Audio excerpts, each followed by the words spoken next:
Hello प्यारे साथियों, this is Shubham Jadaun और आपका ट्रूली इंजीनियर्स में स्वागत है। आज है 1 जनवरी 2025 और आपको नई साल की ढेरों और बहुत सारी शुभकामनाएं। आप जिस किसी भी देवी देवता को मानते हैं उनसे मेरी प्रार्थना है, दुआ है कि आप अपनी लाइफ में सेटल होने के लिए जो भी चाहते हैं वो आपकी इच्छा मनोकामना ज़रूर पूरी हो। अब यहाँ पर बढ़ते हैं वीडियो के लिए, जहाँ पर है ये वीडियो RRB JEE 2024 की जितनी भी शिफ्ट हुई हैं 16, 17, 18 दिसंबर को, उन शिफ्ट में कौन सी सबसे इजी शिफ्ट थी, कौन सी सबसे हार्ड थी, अगर हार्ड थी तो नॉर्मलाइजेशन कितना होगा, इजी थी तो कितना डिक्रीज होगा, इन सब चीज़ों पर यहाँ पर डिस्कस करने वाले हैं। उनका शिफ्ट एवरेज कितना है, तो ये सारी चीज़ें देख लेते हैं फटाफट से। आपको याद होगा कि जो RRB JEE 2024 का एग्जाम है वो 3 दिन हुआ है, 16, 17, 18 दिसंबर 2024, और हर एक दिन 3 शिफ्ट में, यानी कि टोटल 9 शिफ्ट में एग्जाम हुआ है। अब देख लेते हैं उन 9 शिफ्ट में किस किस शिफ्ट का क्या क्या एवरेज रहा, जिससे आपको आइडिया लग जाए कि आपका नॉर्मलाइजेशन कितना रहेगा, कट ऑफ कितनी जा सकती है। ये सब चीज़ें फटाफट से देख लेते हैं। तो पहले तो हम शिफ्ट वाइज एग्जाम लेवल देखते हैं।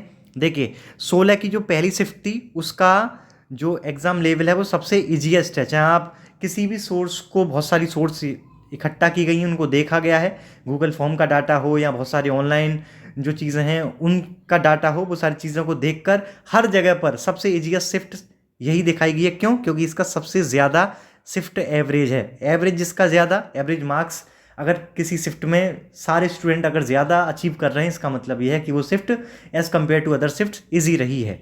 ठीक है। इसके अलावा सेकंड इजी शिफ्ट 18 की फर्स्ट को बोल सकते हैं, है बोल सकते नहीं है। ये बहुत सारे, देखिए 16, 17, 18 को ये एग्ज़ाम ख़त्म हो गया था, उसके 4-5 दिन के बाद आंसर की आ गई और अभी 1 तारीख को ये वीडियो लाई गई है। तो बहुत सारे एनालिसिस को देखने के बाद, बहुत सारे डाटा को देखने के बाद आपके सामने ये वीडियो आई है। तो ये जो भी इसमें है 1-2 नंबर इधर उधर हो सकता है, बाकी ये बिल्कुल ऑथेंटिक आप इसको समझ सकते हैं डाटा को। तो ज़्यादा अंतर नहीं है 16 की फर्स्ट और 18 की फर्स्ट में, लेकिन थोड़ा बहुत पॉइंट वगैरह का यहाँ पर अंतर है।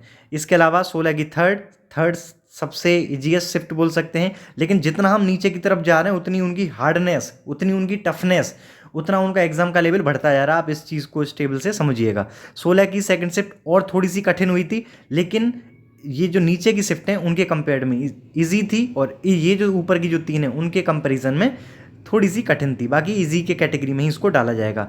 फिर 18 की थर्ड थोड़ी सी मॉडरेट हुई, 17 की फर्स्ट और ज़्यादा मॉडरेट यानी कि हार्ड की तरफ बढ़ने लगी। 18 की सेकंड एवरेज बहुत ज़्यादा गिर गया, बहुत ज़्यादा का मतलब गिर गया, तो ये इसको हार्ड में डाल दिया जाएगा, टफ शिफ्ट में डाल दिया जाएगा। 17 की सेकंड बहुत ही कम एवरेज आने लगे और यहाँ पर इसको हार्ड बोल दिया जाएगा। 17 की थर्ड जो शिफ्ट थी 17 दिसंबर की, उसका जो एवरेज था शिफ्ट, वो शिफ्ट एवरेज वो बहुत ज़्यादा गिर गया और सबसे कम एवरेज जिसका आया वो इसका 17 की थर्ड का आया, इसलिए हार्डेस्ट शिफ्ट हो गई। अब कितना एवरेज आया ये चीज़ देख लेते हैं। देखिए ये है 16 की फर्स्ट, मैंने बताया था आपको कि ईजीएस्ट शिफ्ट थी। क्यों? क्योंकि इसका जो एवरेज आ रहा है 54 से 55 के करीब में बन रहा है, और जबकि ये जो 18 की फर्स्ट थी ये 53.5, 53.5, 54 इस तरीके से बन रहा है। ठीक है, रेंज आप इसको ले सकते हैं, 52.5 से 53.5 कर सकते हैं ऑन एन एवरेज। इसका एवरेज इतना था। 16 की थर्ड को यही शिफ्ट माना है क्योंकि इसका एवरेज 50 के करीब था। 16 की सेकंड, इसका भी 49.5 से 50.5 के लमसम में एवरेज रहा है बहुत सारे डाटा को देखते हुए। तो ये इस तरीके से आपने इजी शिफ्ट का एवरेज देख लिया। 18 की थर्ड एवरेज गिरा, 48 हुआ। एवरेज गिरने का मतलब है कि शिफ्ट थोड़ी सी कठिन होने लगी, मॉडरेट में डाल देंगे। 17 की फर्स्ट, ये भी मॉडरेट, 47 एवरेज रहा। 18 की सेकंड हार्ड शिफ्ट, क्योंकि और एवरेज अच्छा खासा गिरने लगा, 45.5, 46 इस तरीके से। 17 की सेकंड एवरेज और गिरा 45, और 17 की जो थर्ड है वो 43 से 44, 45 इस तरीके से इनके एवरेज रहने लगे। तो ये आप देख सकते हैं पूरा डाटा है कि किस तरीके से कठिनाई बढ़ती गई। ये ज़रूर एक ऑर्डर में नहीं बढ़ी है कि 16 की फर्स्ट इजी थी फिर 16 की सेकंड कठिन हुई, ऐसा नहीं है। एक ऑर्डर नहीं है, ये ऑर्डर जो आप देख रहे हैं 16 की फर्स्ट के बाद इजी रही 18 की फर्स्ट, और जो सबसे कठिन थी वो जो बीच वाला दिन था 17 की थर्ड शिफ्ट, वो उसको सबसे कठिन शिफ्ट माना जा सकता है। ठीक है, तो अभी आप समझ गए कि कौन सी ईजी और कितनी ईजी थी, कौन सी कठिन और कितनी कठिन थी, और क्यों कठिन थी, क्योंकि एवरेज कम रहा सबसे। अब नॉर्मलाइजेशन कितना रहेगा वो सब चीज़ें देख लेते हैं। तो देखिए जो 16 की फर्स्ट शिफ्ट है वो इजीएस्ट शिफ्ट है, इसका एवरेज 54-55 बन रहा है, तो इसका जो नॉर्मलाइजेशन होगा वो बिल्कुल भी नहीं होगा। क्या मार्क्स घटेंगे? जी नहीं, मार्क्स 16 की फर्स्ट वालों आपके मार्क्स घटेंगे नहीं। आपकी शिफ्ट को बनाया जाएगा बेस शिफ्ट।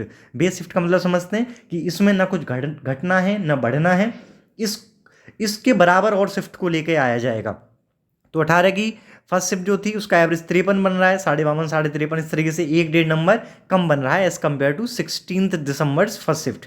अगर इसका 1.5 नंबर कम बन रहा है तो 1 से 2 नंबर यहाँ पर आपका नॉर्मलाइजेशन हो जाएगा 18 की फर्स्ट शिफ्ट वालों, क्योंकि आपको सब शिफ्ट वालों को, जितनी भी शिफ्ट हैं उन सब शिफ्ट वाले बच्चों को 16 की फर्स्ट के बराबर लाया जाएगा। वो कैसे लाया जाएगा? नॉर्मलाइजेशन में 1, 2, 3, 4 जितना भी नंबर उनका एवरेज कम रहेगा उसके आधार पर ये एवरेज जो कम बन रहा है इसी को बराबर करके नॉर्मलाइजेशन किया जाएगा। इस चीज़ को आप समझिएगा। 16 की थर्ड एवरेज 4 कम बन रहा है as compare to base shift.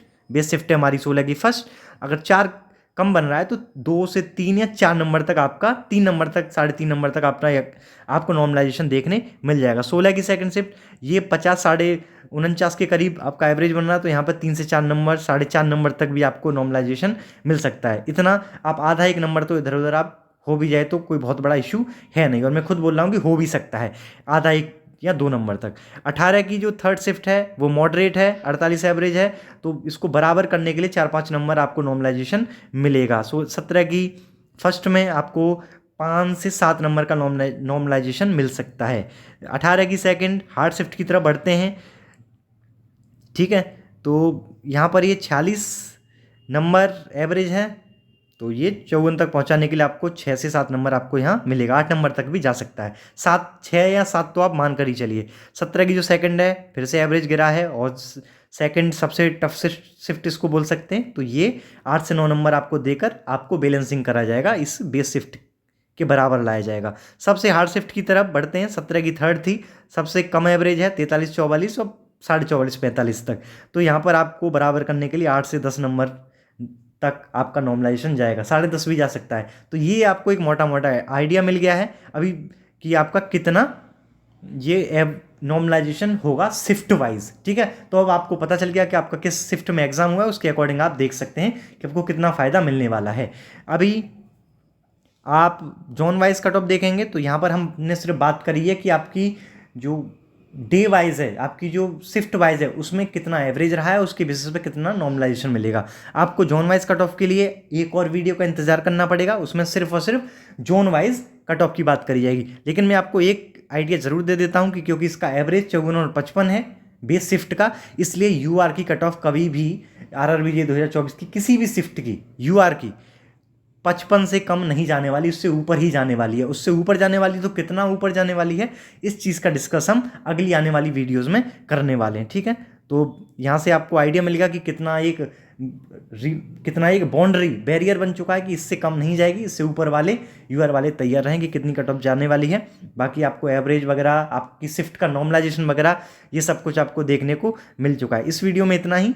आगे आने वाली जो कट ऑफ की वीडियो रहेगी वो चीज़ देखने के लिए आप इस ट्रूली इंजीनियर चैनल को सब्सक्राइब करके रख सकते हैं। Thank you.